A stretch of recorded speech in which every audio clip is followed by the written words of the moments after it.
Buenos días a todos mis hermanos. Señor les bendiga. A todos los que tenemos aquí en la iglesia y a nuestros hermanos que están a través de esa plataforma de Zoom y algunos por YouTube. Me alegra que nos acompañen en nuestro pequeño culto o en el culto de nuestra pequeña iglesia de Hilarco. Dios es grande cuando envía la música es muy importante.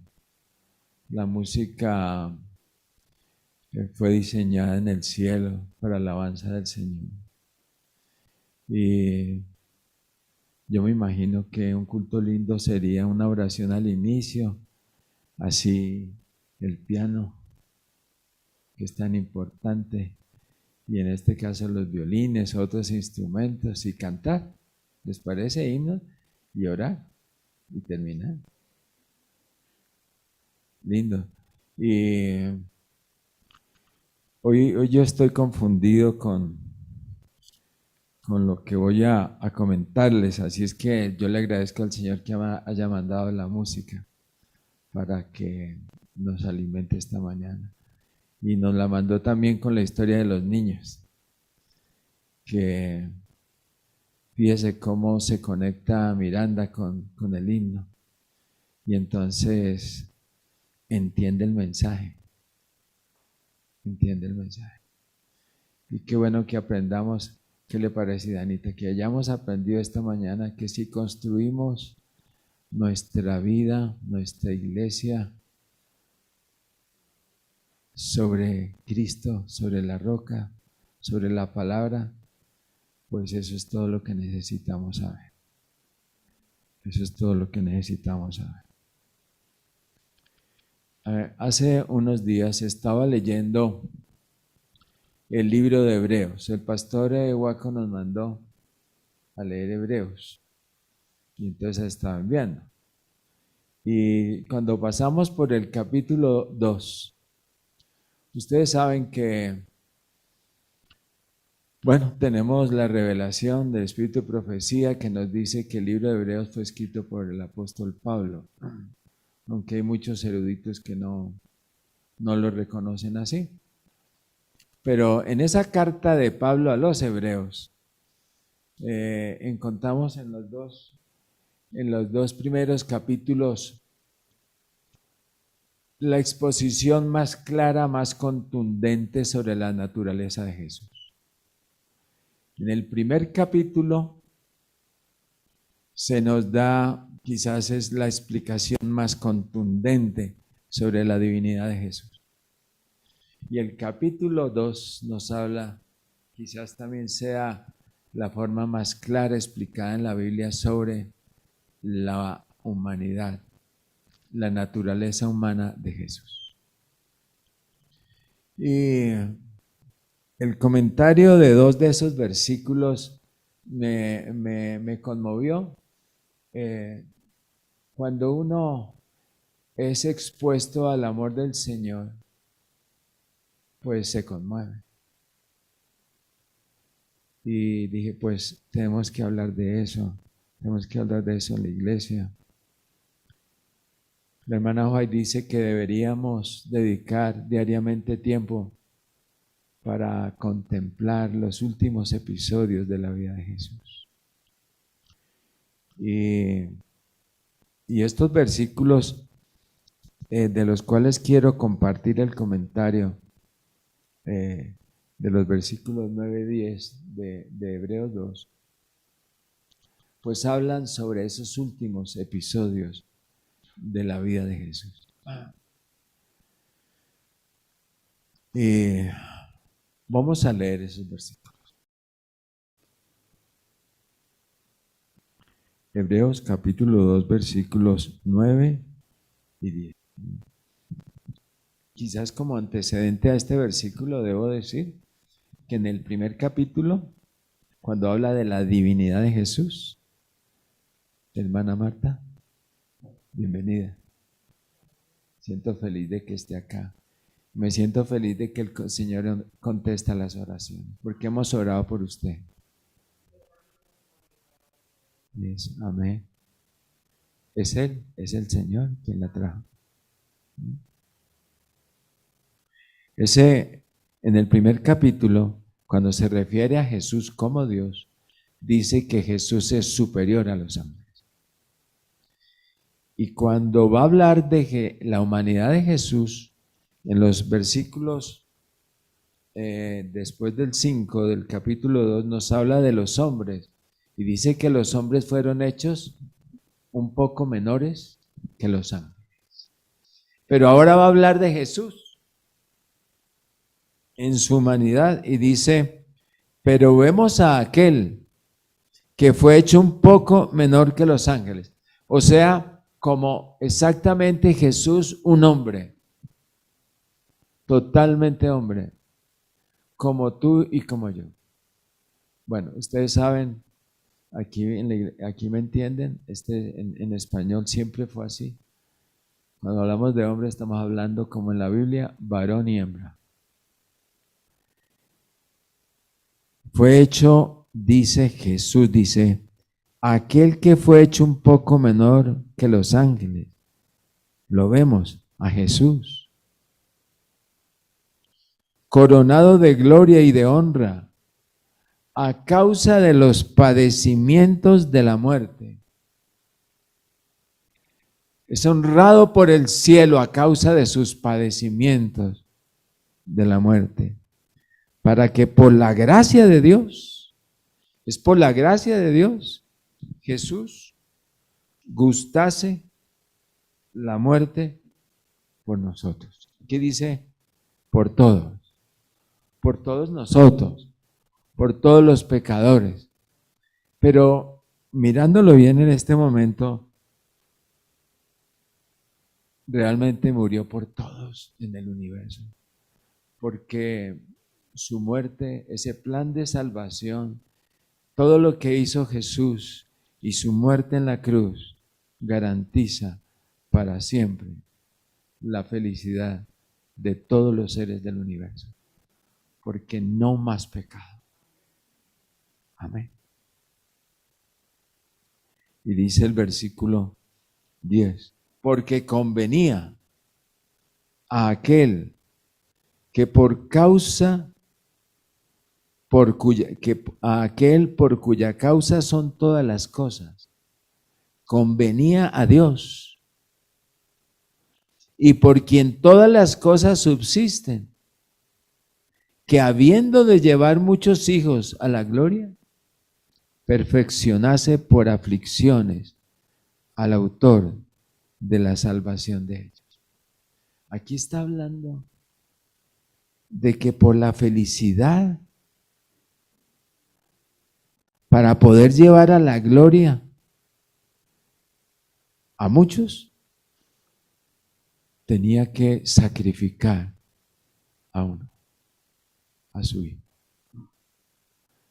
Y me acuerdo del pasaje de Isaías. Isaías 49 se habla del amor en este versículo. Pienso yo, se habla del amor. ¿Ustedes han visto a personas que defienden sus mascotas? ¿A quién dijo? A capa y espada, dijo alguien. Yo también conozco unos.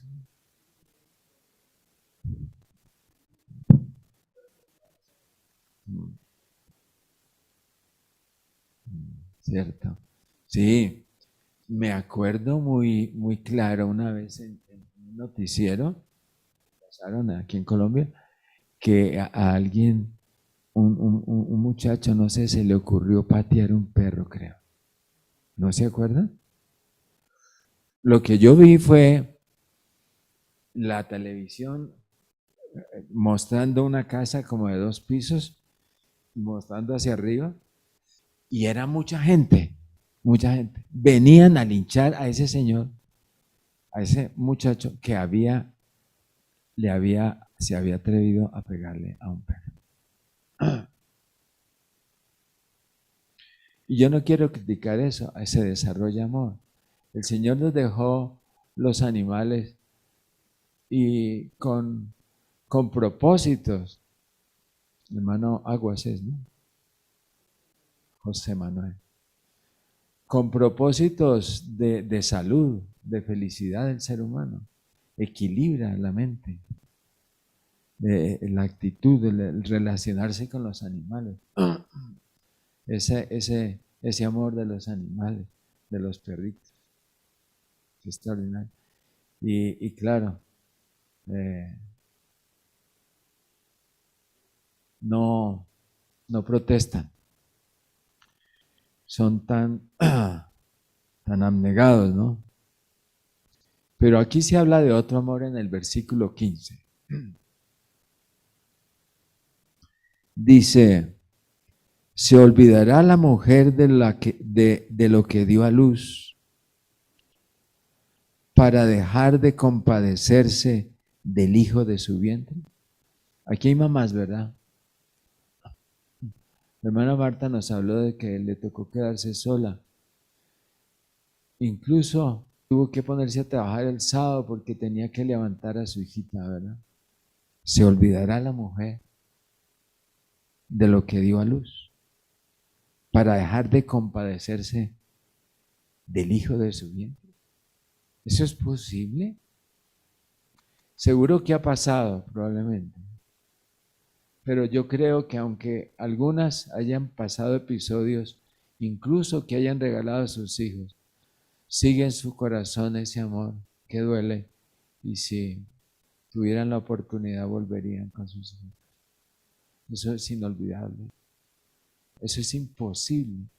Eso es un nexo que no se puede romper. Dianita, ¿tú qué crees? Es muy fuerte, ¿verdad? El amor por los hijos. Pero dice este versículo, aunque esa mamá se olvide, yo, dice el Señor, yo nunca me olvidaré de ti.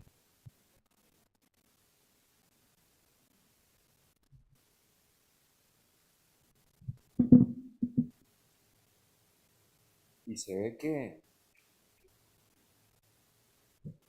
el que habla es Jesús, porque dice en el siguiente versículo, he aquí que en las palmas de las manos te tengo esculpida, delante de mí están siempre tus muros, hablando de Jerusalén. Así que estamos hablando del mayor amor que existe en el universo, el amor de Dios, el amor del Señor. Y yo solo quiero invitarlos esta mañana, vamos a espaciarnos en unos textos sobre los últimos momentos de la vida de Jesús, con la ilusión de que mi vida se llene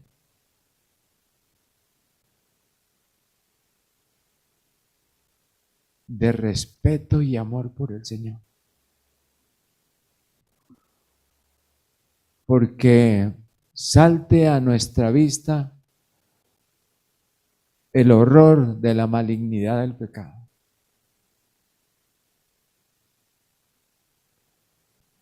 Y porque entre esas cosas aprendamos a valorar la santidad de la ley de Dios. La infracción de la ley, que es pecado, es un asunto muy grave, que nunca puede ser pasado por alto. Qué santa e inmutable es la ley de Dios.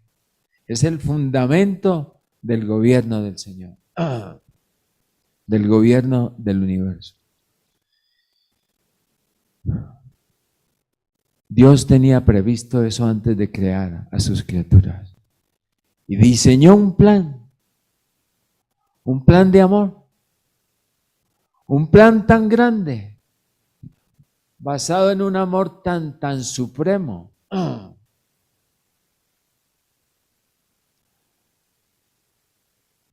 que simplemente se entregó, lo entregó todo para el rescate de los que pecaran. Porque el Señor definitivamente no quiere que ninguno perezca. Él no quiere seguir pasando los días y los días sin abrazar a Carito. ¿No? Porque son muchos años, ha sido toda la vida de todos nosotros, en que solo pues envía todos los recursos, manda a todos los ángeles, hizo todo con Jesús, lo sigue haciendo, pero todavía no puede abrazarnos, porque nos separa ese principio antagónico a su ley, que es el pecado. Y Él quiere acabar con eso, ¿verdad? Pero por amor a sus criaturas, a nosotros, diseñó un plan en el centro del cual está Cristo. Y parte básica de ese plan es la encarnación de Jesús. Por eso hay un texto que sí lo anoté aquí, que lo voy a releer. Dice la hermana Joay, Mensajes Selectos, tomo 1, página 286. La humanidad del Hijo de Dios es todo para nosotros. Es la cadena áurea que une nuestra alma con Cristo y mediante Cristo con Dios. Y esto ha de ser nuestro estudio. Y el estudio, dice ella, de la encarnación de Cristo es un campo fructífero que recompensará al escudriñador que cava profundamente en procura de la verdad oculta. Pero entonces vamos a lo que vinimos, y es hablar de esos episodios. Y entonces voy a usar este extraordinario libro del deseado de toda la gente. Voy a hablar sobre el capítulo de Getsemaní. Voy a leer de ese capítulo. Y vamos a comenzar leyendo, es como el segundo párrafo. Dice: Jesús había estado conversando fervientemente con sus discípulos e instruyendo. Pero al acercarse a Getsemaní, se fue sumiendo en un extraño silencio. Al acercarse al huerto, los discípulos notaron el cambio de ánimo de su maestro. Nunca antes le habían visto tan completamente triste y callado. Mientras avanzaba, esta extraña tristeza se iba ahondando. Piensen en todo lo que les dije, en la santidad de la ley, en lo horrible del pecado y en el amor infinito del Señor.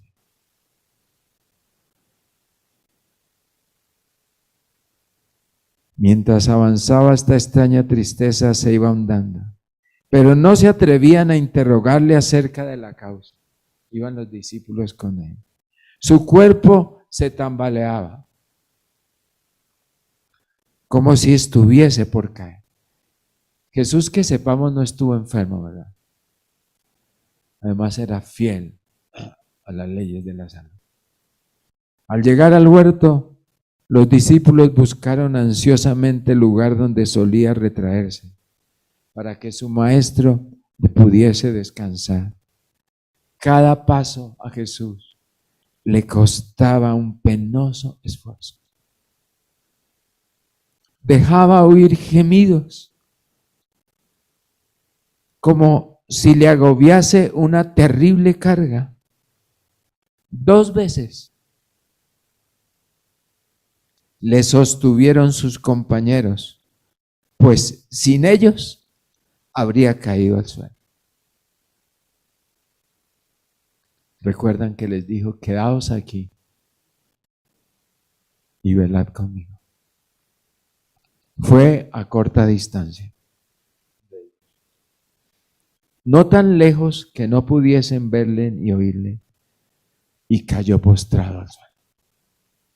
Sentía que el pecado le estaba separando de su Padre. La cima con ese era tan ancha, negra y profunda que su espíritu se estremecía ante ella. No debía ejercer su poder divino para escapar de esa agonía. Como hombre debía sufrir las consecuencias del pecado del hombre. Como hombre debía soportar la ira de Dios contra la transgresión. ¿Escucharon? Debía soportar la ira de Dios contra la transgresión. Cristo asumía ahora una actitud diferente de la que jamás asumió antes. Sus sufrimientos pueden describirse mejor en las palabras del profeta que dijo: levántate, oh espada, sobre el pastor y sobre el hombre compañero mío, dice Jehová de los ejércitos.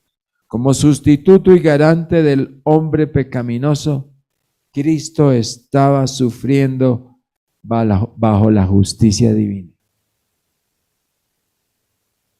Mire lo que está pasando.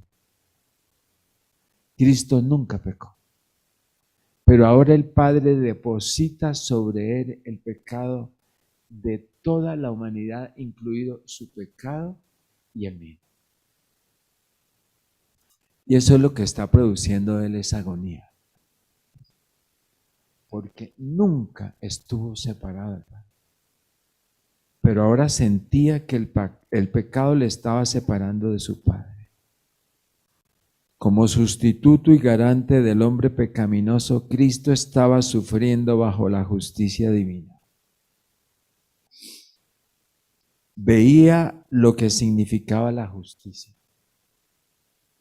Hasta entonces había obrado como intercesor por otro, pero ahora ante el cielo era pecado, era pecador, y entonces ahora anhelaba tener un intercesor para sí. Sintiendo quebrantada su unidad con el Padre, temía que su naturaleza humana no pudiese soportar el venidero conflicto con las potestades de las tinieblas. En el desierto, pues sí, había tenido tentación, había estado en juego el destino de la raza humana. Cristo había vencido entonces, pero ahora el tentador había acudido a la última y terrible lucha, para la cual Satanás se había estado preparando durante los últimos 3 años del ministerio de Cristo. Todo el ser de Cristo aborrecía este pensamiento. ¿Cuál pensamiento? Satanás le insinuaba a él que para qué se sacrificaba. Dice, Satanás le dijo: el pueblo que pretende estar por encima de todos los demás en ventajas temporales y espirituales te ha rechazado. Está tratando de destruirte a ti. Tú que eres el fundamento, centro y sello de las promesas a ellos hechas como pueblo peculiar. Satanás sabe todo eso. Y uno de tus propios discípulos que escuchó tus instrucciones y se ha destacado en las actividades de tu iglesia, te traicionará. Uno de tus más celosos seguidores te negará. Todos te abandonarán. Y todo el ser de Cristo aborrecía esos pensamientos. Que aquellos a quienes se había comprometido a salvar, aquellos a quienes amaba tanto, se uniesen a las maquinaciones de Satanás, esto traspasaba su alma. El conflicto era terrible, se medía por la culpabilidad de su nación, de sus acusadores y su traidor, por la de un mundo que yacía en la iniquidad. Los pecados de los hombres descansaban pesadamente sobre Cristo y el sentimiento de la ira de Dios contra el pecado abrumaba su vida. Cuán sombría parecía la malignidad del pecado. Quiero leerles pasajes que me motivaron a hablarles sobre esto, y es el comentario aquí que está sobre el versículo 9 y 10 de Hebreos 2. Dice, inspirada la hermana White: el capitán de nuestra salvación fue perfeccionado mediante sufrimiento. Su alma fue convertida en una ofrenda por el pecado. Fue necesario que una terrible oscuridad envolviera su alma debido a que le fueron retirados el amor y el favor del Padre. No sé si acabamos de entender eso. El pecado lo separó de su Padre, y el amor y el favor del Padre le fueron retirados, porque ocupaba el lugar del pecador. Y cada pecador debe experimentar esa oscuridad. Y ahora Cristo era uno con nosotros y cargaba el pecado de todos y quedó separado del Padre. El justo tuvo que sufrir la condenación y la ira de Dios, no como si fuera un castigo, pues el corazón de Dios sufrió con intensísimo dolor cuando su Hijo, que no cometió pecado, estaba sufriendo el castigo del pecado. Hermanos, esta separación, dice el hermano Juan, entre el Padre y el Hijo, nunca más volverá a ocurrir en todos los siglos venideros. Y entonces, ¿cuál es nuestra respuesta? ¿Cuál debiera ser nuestra respuesta ante la magnitud del amor del Señor? Dice la hermana White, porque es largo el comentario, en uno de los apartes solo dice: cuando contemplamos a Cristo con los ojos de la fe, vemos la necesidad de llegar a ser puros de pensamiento y santos de carácter. Cristo nos invita a que nos acerquemos a Él, y Él promete que se acercará a nosotros. Y voy a terminar con dos parrafitos aquí. Uno también del deseado de todas las gentes, página 374, que dice: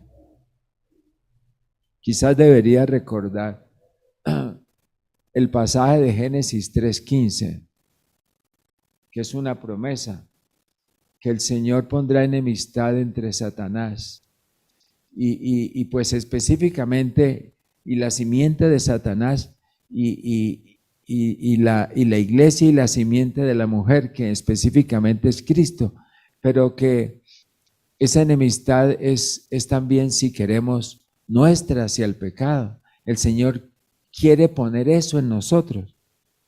Dice: ¿no es acaso un milagro que podamos libertarnos de la servidumbre de Satanás? Por supuesto.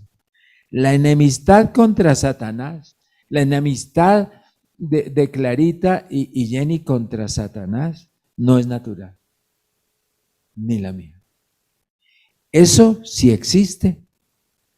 Eso no es natural para el corazón humano. Eso es implantado por la gracia de Dios, esa enemistad. Cuando el que ha estado dominado por una voluntad terca y extraviada queda libertado y se entrega de todo corazón a la atracción de los agentes celestiales de Dios, se ha realizado un milagro.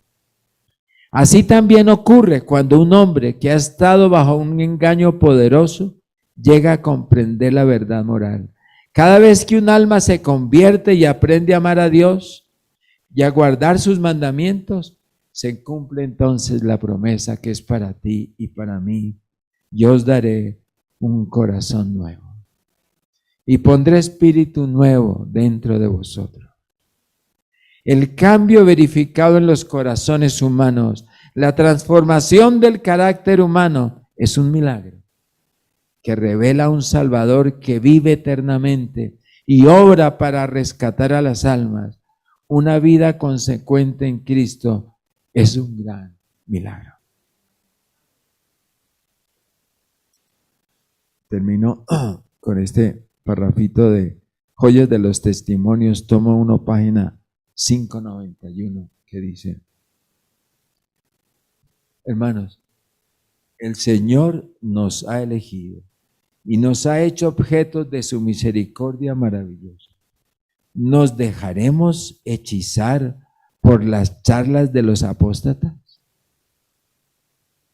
¿Nos colocaremos de parte de Satanás y de su hueste? ¿Nos uniremos con los transgresores de la ley de Dios? Yo diría jamás, pero no está en nuestra fuerza contestar. Sea más bien nuestra oración: Señor, pon enemistad entre mí y la serpiente. Si no estamos en enemistad con sus obras tenebrosas, nos circunden, nos circuyen, sus poderosos repliegues, y su dardo está listo para penetrar en cualquier momento hasta nuestro corazón. Debemos tenerla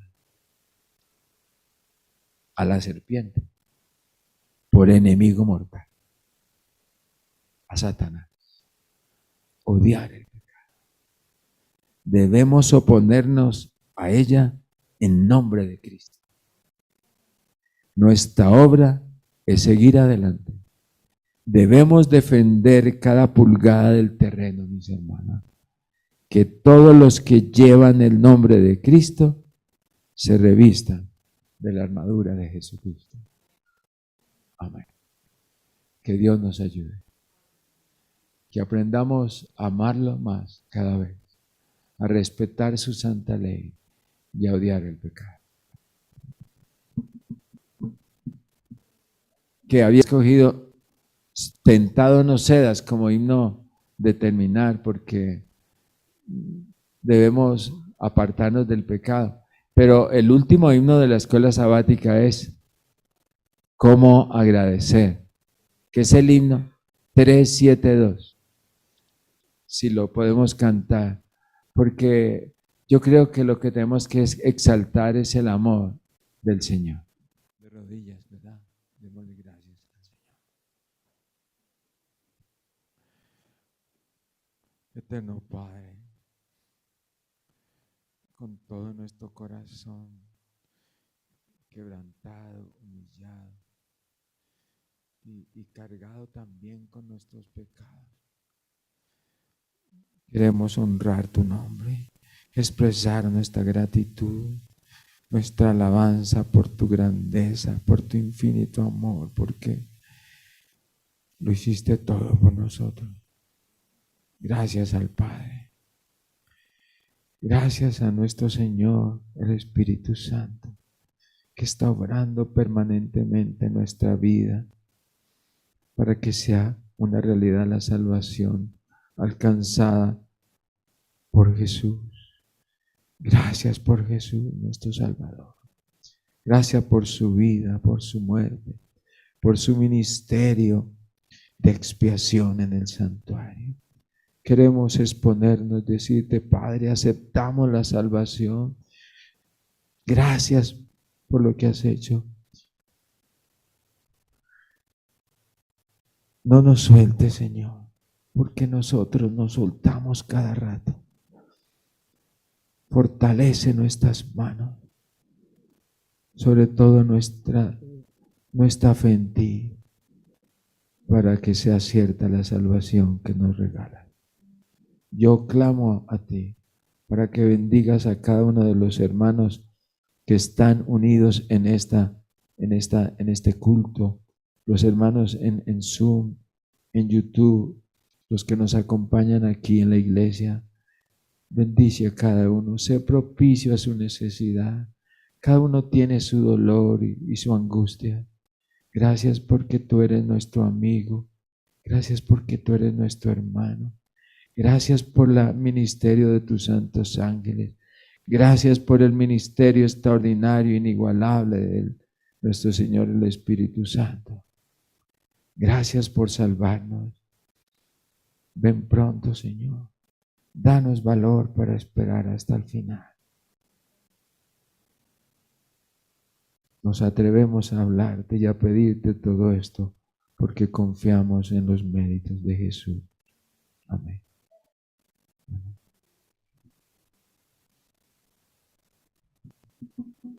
Feliz sábado.